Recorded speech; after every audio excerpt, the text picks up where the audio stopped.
Hello, and thank you for joining us for the Black Hills AI webinar from Generative AI to Agentic AI, Transforming Legal Practice with Intelligent Automation, which is the third episode in this year's series, AI, the Strategic Frontier, Beyond the Hype to Real-World Impact.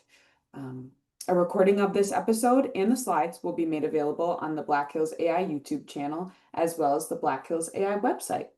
Feel free to enter any questions using the Q&A feature in the Zoom menu. We invite you to follow us on LinkedIn and to visit our website to learn about our other webinars. All right, with that, I will turn things over to Jim. Thanks, Sydney. Good afternoon, everyone. Today, we're going to be talking about Agentic AI, as Sydney mentioned. I'll be on one of the presenters. I'll present toward the end, but in the meantime, Dr. Manjeet Rege, who's been on several of these webinars, he's the director of the Center of Applied Artificial Intelligence and a professor at the University of St. Thomas in St. Paul, Minnesota. And he's also an advisor to us here at Black Hills AI, and we're pleased to have him today. So he'll begin with his presentation as we've done in the past, and then I'll follow up on the end, and then we can answer questions along the way. And again, we thank you for being here. And Dr. Rege, please take it away. Great. Thank you so much, Jim, and thank you everyone for joining us this afternoon. I want to start off with some developments in AI research that apply to large language models, and then from there I'll move on to generative AI, AI agent, and agentic AI.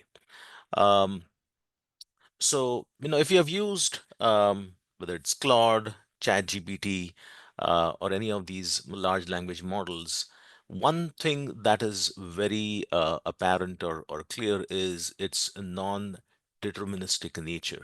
That is, getting different answers when asking ChatGPT the same question with identical settings. So that is a problem that has existed for a long time.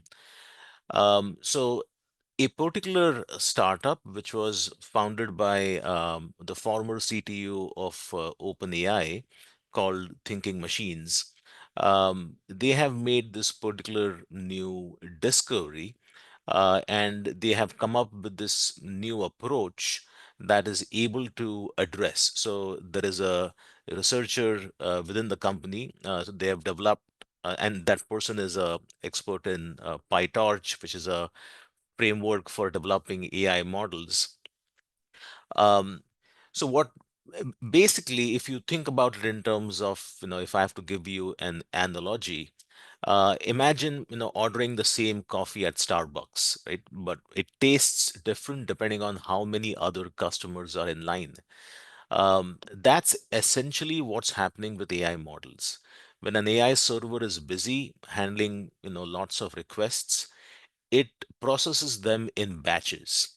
So your request gets bundled with others, and somehow this changes your specific answer. So even though it's the same coffee or with the same question in this case, you get bundled up with a different batch of the server serving answers, and you end up getting a different response every time. So because of this problem, AI companies doing research cannot reproduce their own experiments reliably. Businesses using AI for critical decisions get inconsistent results. So training new AI models becomes way more expensive when you cannot trust your outputs. So they have this particular startup has now released their solution as an open source code, and they call their approach batch invariant kernels. That is, it doesn't matter who you get grouped with in terms of that batch processing of your request, which basically teaches the AI servers to give you the same coffee, the same answer, regardless of who else is in the line. So hopefully that will address the non-deterministic nature of LLMs. Moving on to our next point here. We all know that large language models tend to hallucinate, right? It makes up stuff. And, you ask ChatGPT for a specific fact, and we have gotten three different answers, or on three different tries. Now, part of that is intentional, and part of that is unintentional. So, um, so when you think about this, why do models hallucinate? A number of times, what people tend to think is, well, maybe we need to give it better um, data sets, and we can curate the training data, and maybe that will solve um, the underlying hallucination problem. The problem is not with the data. The problem is how we evaluate a large language model.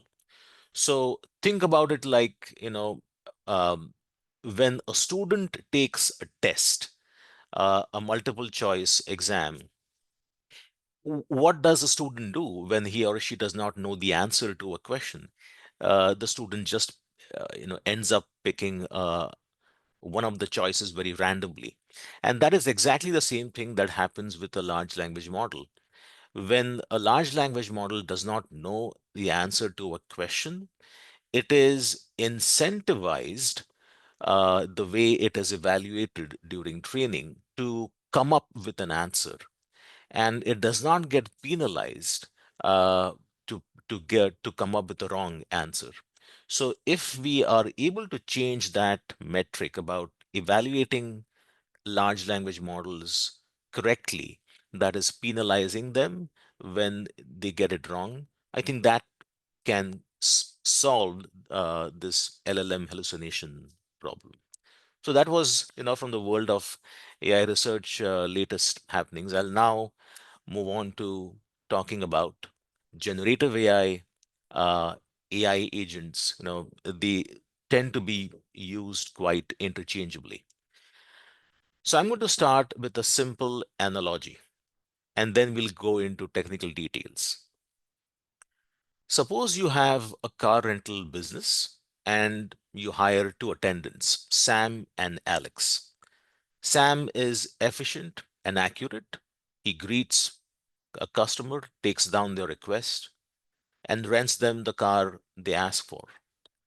So while Sam does his job well, he doesn't provide extra suggestions or recommendations. Alex, on the other hand, is also efficient and accurate, but he goes a step further. If a customer is renting a car during a snowstorm, Alex suggests upgrading to a four-wheel drive SUV because the roads are going to be icy. So if a customer comes back repeatedly, he remembers their favorite model and offers it proactively. Alex is an independent thinker. He provides suggestions and demonstrates independence, autonomy. Sam, on the other hand, is not autonomous. He just does what he's told. So in this particular analogy, Alex is the AI agent. Sam is the traditional AI system. So let me go deeper into this, onto my next slide here. Here we have the example of a regular chatbot for a car rental service, where you ask a question such as, what are your rental office hours, or what vehicle options do you have? You can also place a booking by telling the bot you want to rent a car, and it will ask for duration and vehicle type. This kind of a chatbot can be easily built using frameworks such as Dialogflow or Rasa and others. It follows a predefined rules and intents. It doesn't make proactive suggestions or consider context. And that capability comes from agentic AI. So what a AI agent does is, an agent-based chatbot system for car rental goes beyond a simple Q&A. So as I was saying earlier, if a customer frequently rents a mid-size SUV, with GPS every Friday, the chatbot remembers this history. When the customer returns and says, I want to book a car, it proactively offers to rebook their usual mid-size SUV with GPS. So the agent is also aware of external context. If the weather forecast predicts snow, it recommends upgrading to an all-wheel drive, as I said, right? So the behavior mirrors how a human rental agent would think, using memory and situational awareness. Um, so, so here, as I was saying earlier, it is when you say I want to rent a car, it is has situational awareness, right? So now let me get into more details about how chatbots actually work. First, uh, let me explain the mechanics of a regular chatbot. It always starts by detecting the intent of a user's question. For a car rental service, our intents might be, is it a general inquiry? Is it booking a car inquiry? Is it cancel booking? So whether the customer asks, what are your office hours? Or it say the customer says, hey, can you tell me when the office is open, right? So what are your office hours? And can you tell me when the office is open? The system uses an LLM to understand that particular statement. And both are general inquiries and it routes them to the same intent. So the phrasing changes, but the meaning is the same, right? So can you tell me which cars are available or what cars you have? The meaning is the same. So this is a regular chatbot, but um, it still uses an LLM. Now, a little bit more detail moving on. For more complex queries, a traditional chatbot still works by identifying the intent and extracting the parameters. So here the user says, can you book a car, mid-size SUV with child seat and a GPS and information like for 3 days? The chatbot, first of all, routes it and says, okay, this is a book a car intent. It extracts the structured fields from it, like car type, any extras needed, duration, and populates an order object. It then calls API or a function call, such as book car, to insert the reservation into the database. So this is a standard AI. It doesn't think for itself. It follows a predefined logic. Now, how does an AI agent work? An AI agent chatbot inherits all the capabilities of a regular chatbot, answering general queries, taking bookings, updating reservations. However, because it's implemented as an agent, it can integrate with external services. For a car rental business, that means it can check weather forecasts and traffic conditions, look up customer histories in a database to recognize returning renters, or even use web search tools to find local events that might affect the car being available or not. So by combining these resources, it provides context aware recommendations and carries out more complex actions in an independent manner. Um, so moving on, um, this shows an example of a tool usage. On the left, the flow diagram depicts the user request for a car going in for a car request going into an agent. The agent has access to a number of tools and decides to consult the weather API. And then on the right, you can see the resulting conversation. The agent wants the customer that there would be snow during the duration of the rental. Now, the AI agent may have multiple tools that we can see on our next slide. Um, so here we illustrate the power of combining multiple tools. So the flow chart on the left shows beneath the tools box, we show a weather API, a database, a web search. So these represent APIs the agent can call. And in the chat on the right, the agent recognizes the customer's pattern of renting a mid-size SUV because the agent has um, access to the database. From there, now let's talk about generative AI on our next slide. So generative AI, as you know, it's about creating new content by learning patterns from existing data. Um, Large language models are, of course, at the heart of a generative AI application, can write natural language and even summarize all kinds of data that you might have.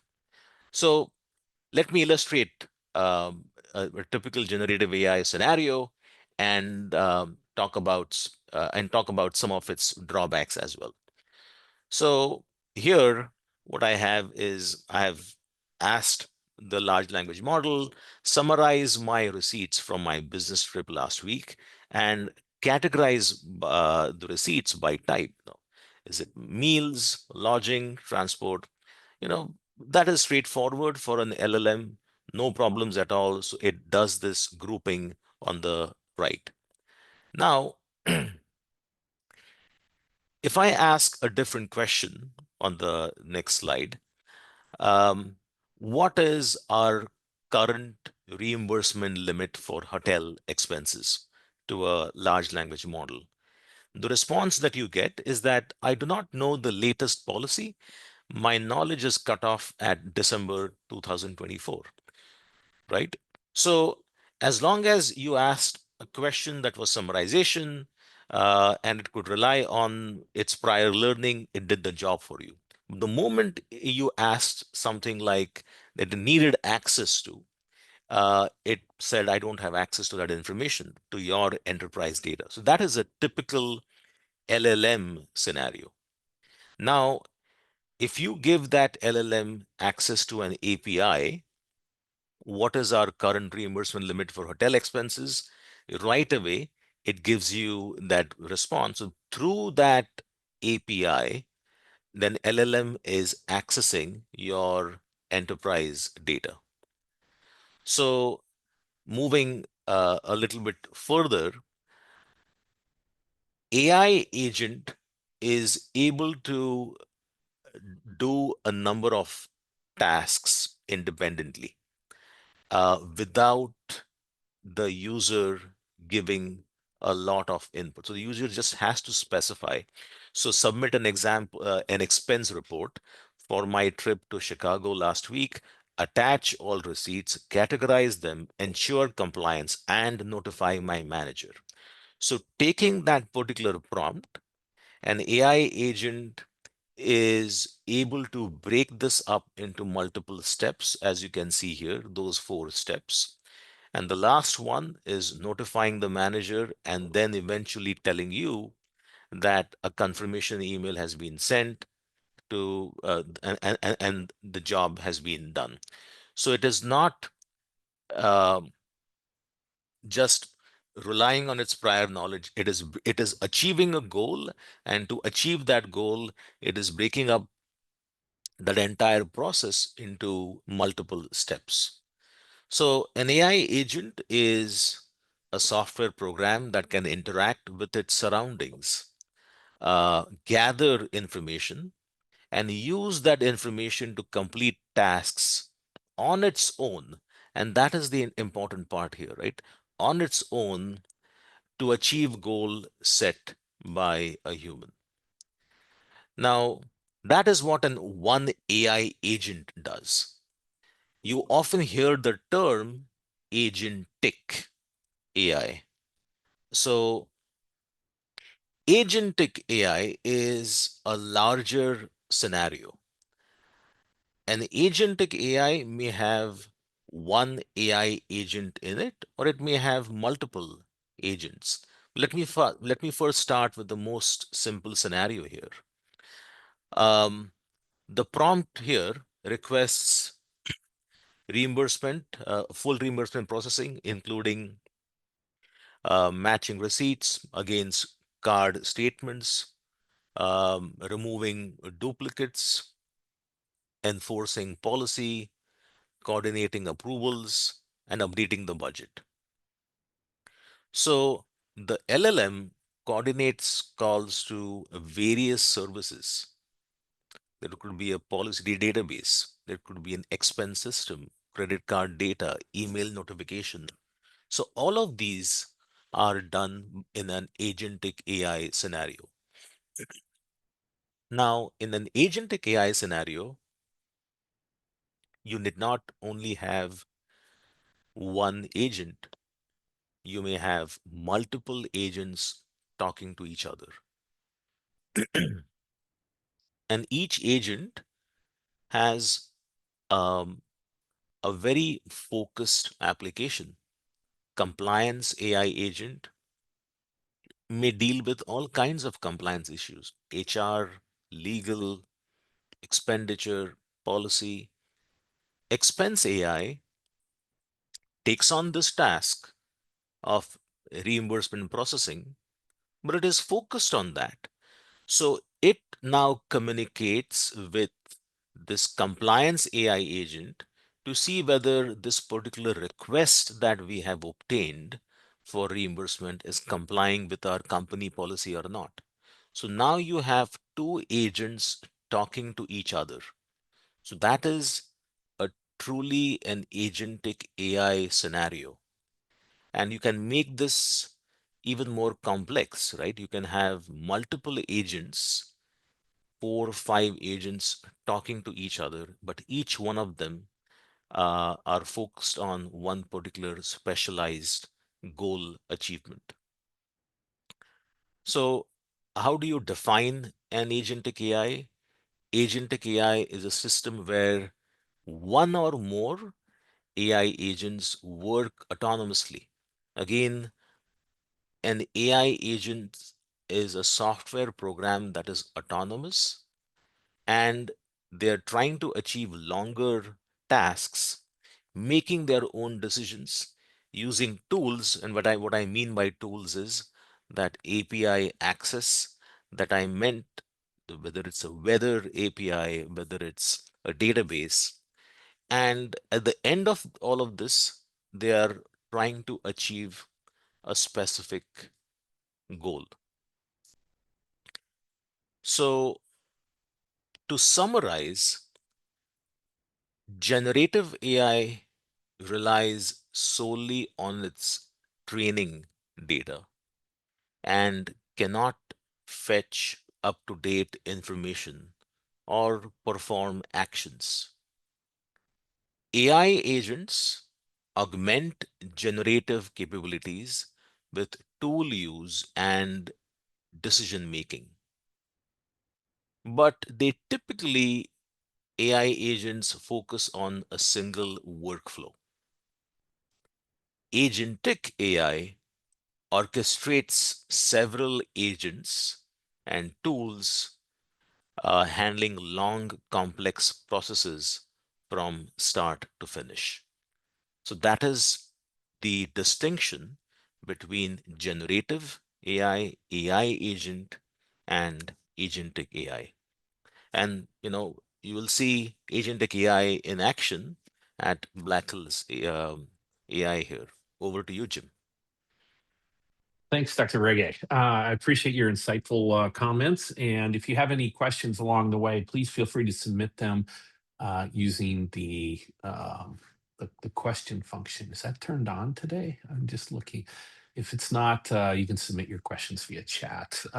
Okay, great. So what I had to show you today is a little bit of a sneak peek into some of the things that we've been working on along the lines of agentic AI within our Otto IP product. We've been doing a lot of really great things and really excited about it.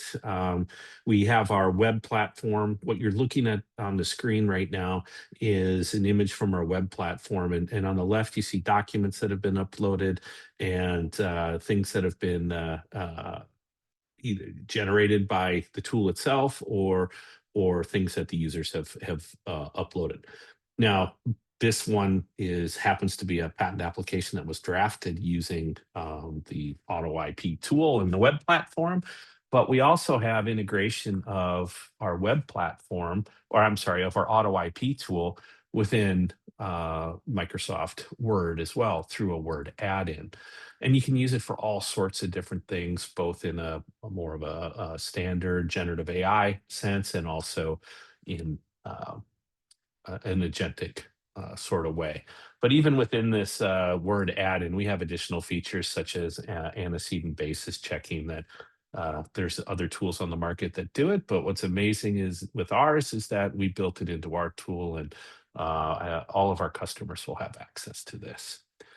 So if you're already a customer and we do your docketing, you will have access to this. And this is a patent application that was drafted using it. And here, what we've done is set up a stored prompt, a guided skill type prompt that can be used to evaluate your patent application drafts to identify compliance with your standards for drafting applications. We also have similar things for office actions and so on. And here we're going back to our web platform. And what you'll see here is integration with documents that you would otherwise have to go to Patent Center for.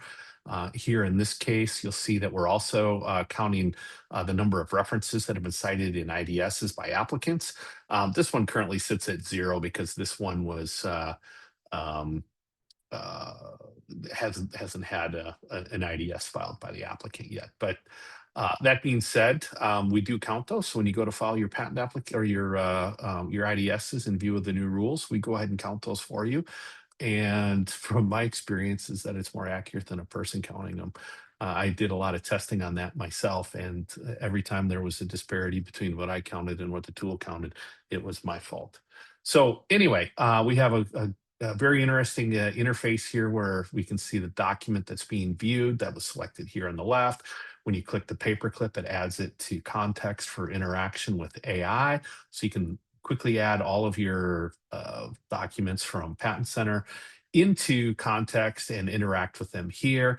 And that comes in really handy, especially when we're talking about our different agentic AI solutions, in particular our guided skills, which are in the process of being launched now. They are being uploaded today as we speak into our tool and in a beta mode, and we should have those released here in the next maybe week or so. So now I have a video to show you of some of our interactions with our agentic AI type embodiments. So here in the application drafting sense, let's go ahead and scroll through this. At the click of a button, we have a very easy way to prepare patent applications.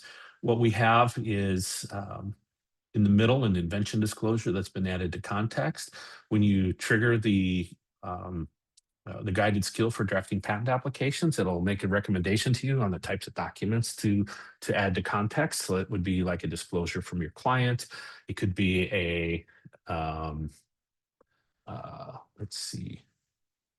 It could be documents from your inventors, other background information from the client itself, whether it be standards of the client and vocabulary or other documents that your filing needs to comply with. And then you start working through it. And what happens is that as you work through it, it'll be an interactive session and that will assist you in drafting different parts of your patent application and your claims and so on. I have another example here with regard to office action responses that'll probably give you a better view into the interactive nature of our guided skills. And what we're finding here is that the use of guided skills enables the working attorney or patent agent to put in context the documents that are needed to perform a task, and then the guided skill guides you through the process of generating the output that you're looking for, whether that be an office action response, a contract, a non-disclosure agreement, a file history summary for litigation or post-grant practice, an appeal brief, and so on. And so here, what we've done is we've added a number of documents to context, including the cited references and office action, the pending claims, and so forth. And you can see that these documents are being added here. And so as we go on, this one's running in beta mode. So rather than putting it at the click of a button, I was just typing in the command that we'll have available at the click of a button. But you can see the documents that have been uploaded. And then you'll see it run. And this is, of course, resizable. This is the office action here in the middle. And in this one, the first step is that it gives you an overview of the office action itself, just as if you were, working on it without Agentic AI.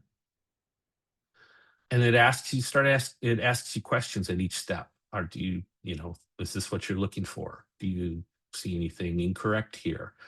The goal is to assist you in doing your work faster and assist you in a lot of the Scrivener type work and helping you understand things much more quickly and deeper than you would just working with the documents themselves.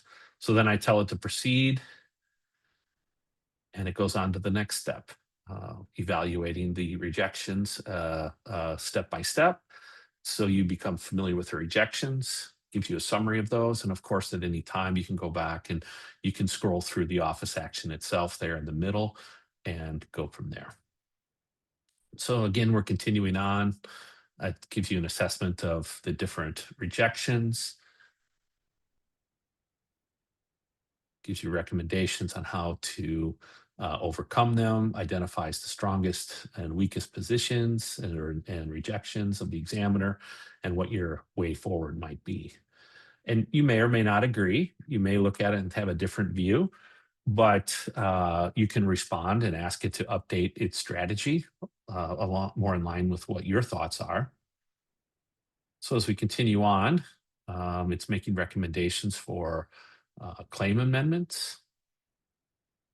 And at any time with this output here, you can click this save icon and it will save it, and you can open it up within the Word add-in if you like, or you can copy by clicking the copy here. You can copy the text of the output, either way.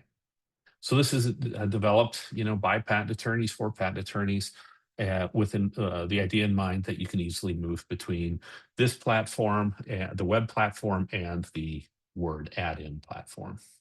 So you can quickly generate your output. So here's the output to help you go ahead and, put it into your office action response.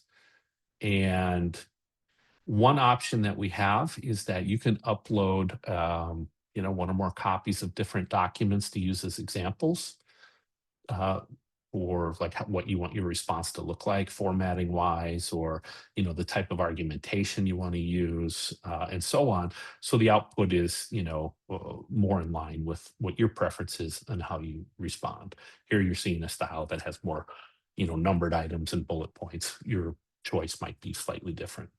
But another thing to take into account here is that when you match this up with our automated office action response shells, you get significant productivity improvement from using an automated office action response shell that's generated. You can use the Otto IP to generate your office action response, or whichever, maybe it's a restriction requirement response or whatnot, and you can get to your output much more quickly than working just without the tools or the automation. So continuing on, here's an example of a file history that may be involved in litigation. We have over 50 patent-specific guided skills that we're rolling out. We have many with regard to trademarks and other tasks for preparing different types of contracts, reviewing contracts, and so on. All sorts of guided skills that are built in an agentic type manner to assist you in performing your tasks. And so this is one file history summary that that we're able to get very quickly. The file history here in the middle is one that I downloaded from just randomly from Patent Center. Just selected to download all the different documents, and you'll see that it gives you a very quick overview of the file history, generates that summary for you. And again, if you have a style that you prefer for whichever task you're performing, you can get less bullet points or numbered points and more paragraphs and so on. I've worked with a few different attorneys customizing the output from this specific type of guided skill. So if you're using this and you have any particular style preferences or whatever, feel free to reach out to me and I can help you with that. But yeah, so there's a lot of different things that we can do with the agentic AI style guided skills. And Otto IP is available now. We have extended free trials available. And if you are an existing docketing customer, we're working on a base plan that is included with your docketing. More on that to come. That would be with no additional expense, subject to how much you use it. There could be some additional charges, but also the Otto IP product is very reasonably priced. And if you're interested in learning more about it, you can reach out to me, of course, or you can reach out to your sales representative, or just email sales@blackhills.ai. Our guided skills, like I mentioned, will be available very shortly. We're pretty excited about it. I know I used a patent application drafting guided skill just recently to draft a provisional application, and it took me under an hour to draft a provisional application. And it includes the ability to generate flowcharts and other figures built in. So those features are continuing to be improved, and we're really excited about it. And like I said, the pricing on this is very reasonable.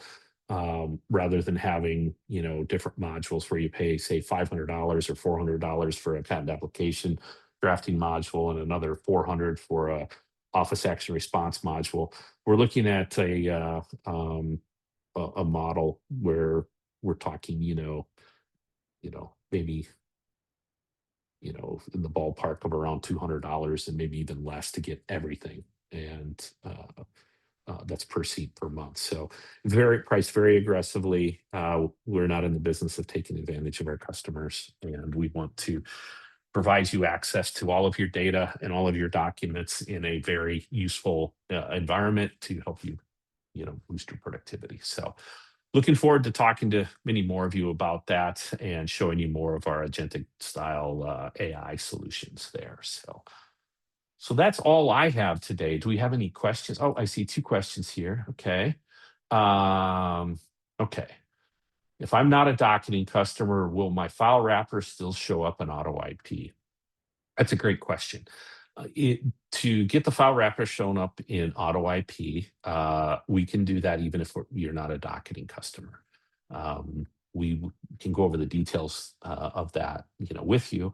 But generally, we would receive a sponsorship from you to at the in Patent Center so that we can access your matters, and we do so with confidentiality agreements in place and so on. So we protect the confidentiality of all your data and that of your clients, and we make that available to you. So along with that, if we're doing Otto IP, there's some other things that we can help you with too. If we're doing the scrape, there's some other things we can very easily help you with too. help you boost the efficiency of your back office, even if we're not doing your docketing. So, okay, we have another question here. Do I have to work on a predetermined set of type of documents, or can I use this tool for any legal IP document I want to create? There's no limit on what you use this tool for. Some of the other tools out there limit you to working on legal documents or working specifically on intellectual property. Um, our tool does not limit you in that way. Uh, it's a very open tool, be able to use for many different things. So zero retention APIs, strong security all around. We're not able to access what prompts you're submitting or the data you're working with. Everything's encrypted at rest and in transit. And we use tools and APIs that are operate in a very constrained environment. So we should be able to answer any of your security questions and provide you great assurance that you will be secure. Your data will be secure. So I don't see any other questions. Dr. Rege, did you have anything? No, I think there is one. Did you take the question from Walter? Can you use it to review MSA? Oh, yes. Here, I'm not seeing that. Where is that one? Oh, in the Q&A. Oh, I'm sorry. Sorry, I need there we go. Okay, there's a few more questions. Okay. Let me just take a peek here. Okay. Is there a tutorial showing someone using this tool from scratch to show workflow of working with the tool for a skill like patent application preparation? Yeah, so we don't have a tutorial video available for that yet. I imagine we'll have that available in the next couple weeks. In the meantime, if you are interested in a demo, we can show that to you. Okay, so that one's answered. Okay, is the cost of Otto IP per license or more of an enterprise structure? Do you only see use of this for an attorney or paralegal assistant use? Yeah, so we have a few different pricing models that we can implement for this. One of which is a pricing model that would put the tool in the hands of everybody in your IP group, in your firm, or in your company. We want this tool to be available widely for people to use. Maybe they only use it once a week, but or maybe they don't use it at all, but it's available for them to use if the opportunity presents itself. Adoption of such tools can take some time, growing familiarity with them, and confidence in them, and just figuring out how to use it in your workflows and how you can be creative in getting your work done in a timely manner. So yes, it would be great if we do have the ability to price this in a way that it's available to everybody. If you're interested in exploring those models with us, let us know. We can license an entire team, or we can license individual attorneys. It starts getting a little when you're comparing tools and you're comparing pricing. Some tools charge on a per seat per month basis. I think that's how most of them are charging. We're not so constrained. We developed this tool independently of any partners, so we have a lot of flexibility in how we price this. So our goal is to provide a tool to you to utilize the data we're already pulling for most of our clients, and putting it in an AI tool so that you can use it in very efficient manner without having to retrieve documents to your computer, then upload them and so on. So yeah. So okay, we're open to all sorts of different types of licensing. Is there sharing of any input data to an LLM that we input? How is the input to Otto IP kept confidential? So the models that we use are sitting within very constrained spaces that are not widely accessible, and then also utilizing zero retention APIs and the encryption of data at rest and in transit. we work really well to we work really hard to keep everything very secure. So if you need more details on that, we're happy to have a conversation with you on the phone. Okay, can you use it to review an MSA? Yes, you can use the tools to review MSAs. In fact, I use the tool for that all the time, for all sorts of different types of agreements and so on. So yes. Okay. Can you use AI to review other legal documents not IP related? Yes. Yes, you can use it to review any sorts of legal documents to you can even use it not only to review those documents, but if you want suggestions on how to amend those documents to achieve a particular outcome or a particular goal, business wise or liability wise, whatever. Yes, you can use these. You can use this tool to do that as well. So you not only have the ability to use guided skills, you also have the ability to interact with the tool, just like a generative AI chat tool. So it works very well with that. I use it for those types of things every day. So, okay.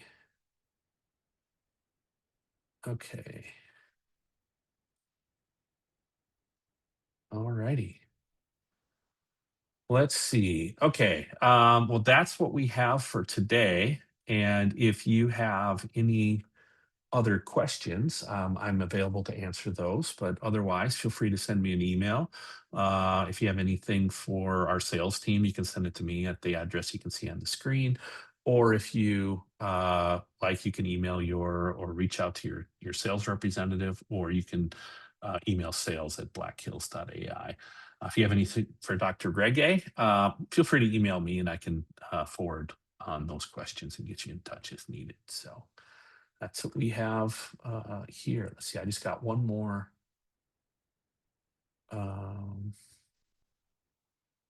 Yes, I think let's see. I think we've covered everything. So thank you very much. And we'll see you on our next webinar. Thank you. All right. Thank you.